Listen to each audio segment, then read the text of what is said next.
Halo, sahabat pajak Indonesia. Salam jumpa dengan saya Arifin Halim di Arifin Tax Channel.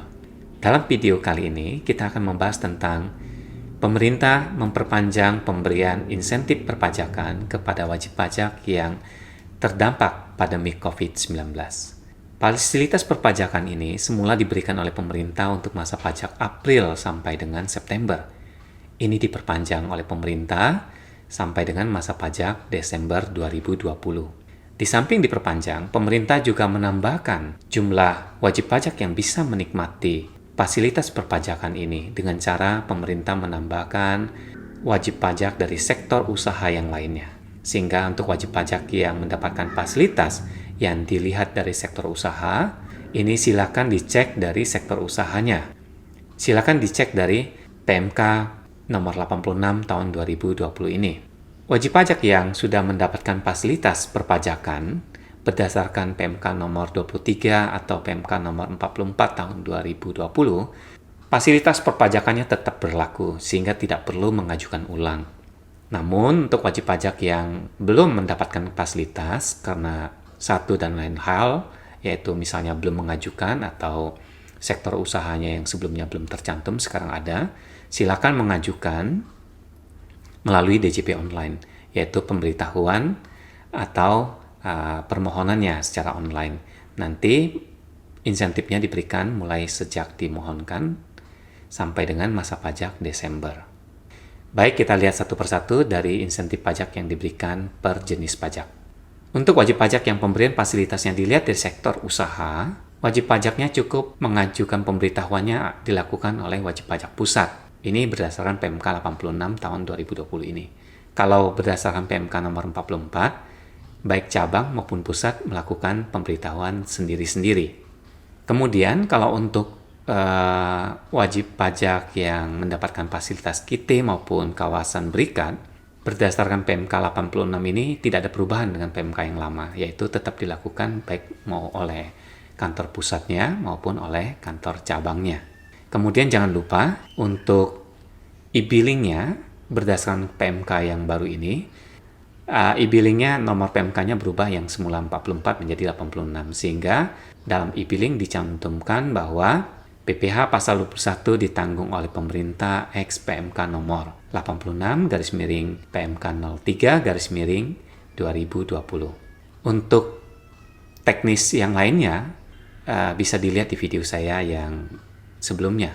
Ada video tentang insentif perpajakan berdasarkan PMK nomor 44 tahun 2020. Laporan penyampaiannya untuk realisasi pemampatan insentif ini tetap dilakukan per bulan, yaitu paling lambat pada tanggal 20 bulan berikutnya. Sekarang kita masuk ke yang berikutnya. Untuk insentif PPh final untuk UMKM akan saya bahas tersendiri di video saya yang berikutnya. Untuk PPh pasal 22 impor, prinsipnya sama dengan PPh 21, yaitu untuk yang sudah mendapatkan fasilitas, itu tetap berlaku, tidak perlu mengajukan ulang, yaitu berlaku sampai dengan 31 Desember 2020. Sehingga walaupun di dalam SKB-nya tercantum berlaku sampai dengan September, namun berdasarkan PMK nomor 86 tahun 2020 ini, bisa digunakan SKB-nya sampai dengan masa pajak tanggal 31 Desember tahun 2020.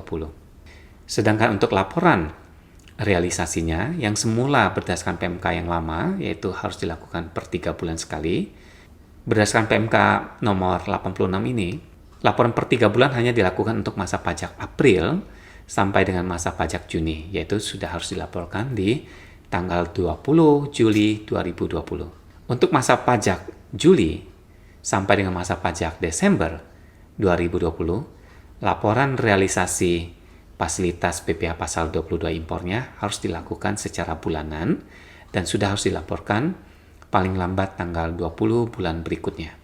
Untuk PPh pasal 25, yaitu pengurangan sebesar 30%, ini juga banyak sektor usaha yang mendapat tambahan baru. Untuk yang belum menikmati atau sektor usahanya tercantum di dalam PMK nomor 86 ini, silakan segera mengajukan. Sehingga nanti bisa menikmati fasilitas pengurangan 30% ini sejak masa pajak pemberitahuan untuk menggunakan fasilitas ini sampai dengan masa pajak Desember 2020. Dan laporan realisasi untuk menikmati PPh pasal 25 ini, pengurangan sebesar 30% ini, itu dilakukan secara bulanan, yaitu paling lambat sudah harus dilaporkan pada tanggal 20 bulan berikutnya.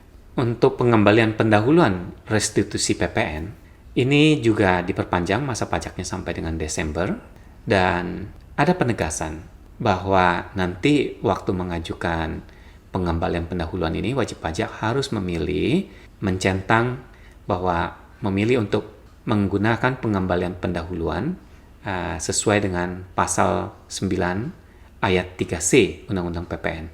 Pilihan itu sudah tersedia di SPT masa PPN. Kemudian ada penegasan bahwa restitusi ini termasuk lebih bayar yang diakibatkan dari kompensasi lebih bayar masa pajak yang sebelumnya. Ini sangat penting untuk memberikan satu kepastian lebih bayar seperti apa yang bisa dilakukan restitusi, sehingga tidak menimbulkan multitafsir di lapangan dalam pelaksanaannya. Ini sangat membantu sekali untuk semua wajib pajak. Jadi silakan wajib pajak yang semula belum menggunakan atau baru mendapatkan penambahan sektor usahanya tercantum di dalam PMK ini, silakan menggunakan fasilitas perpajakan ini. Ini adalah kemudahan yang diberikan oleh pemerintah untuk menolong wajib pajak sehingga pengusaha wajib pajak bisa lebih terbantu dalam menghadapi kesulitan karena dampak pandemi COVID-19 ini. Silakan Bapak Ibu sekalian, sahabat pajak Indonesia, memeriksa apakah sektor usahanya tercantum di dalam PMK nomor 86 tahun 2020 ini. Untuk jelasnya bagaimana proses pengajuan dan sebagainya, prinsipnya hampir sama dengan PMK nomor 44 tahun 2020. Oleh karena itu, sahabat pajak Indonesia yang ingin mengetahui lebih detail tentang prosedurnya, silakan tonton video kami yang sebelumnya yang mengupas tentang pemberian insentif perpajakan ini sesuai dengan PMK nomor 44 tahun 2020. Perbedaannya hanya di masa pajaknya dan sektor usahanya. Teknisnya hampir sama, nanti pengajuannya secara online. Bapak Ibu juga bisa mendownload file yang akan di-upload ke kantor pajaknya untuk pelaporan fasilitas perpajakannya. Itu filenya sudah ada nanti tersedia di DJP online. Silakan sahabat pajak Indonesia untuk menggunakan fasilitas ini karena ini bentuk perhatian pemerintah kepada wajib pajak. Demikian sahabat pajak Indonesia yang saya sampaikan dalam video kali ini. Sukses buat sahabat pajak Indonesia semua.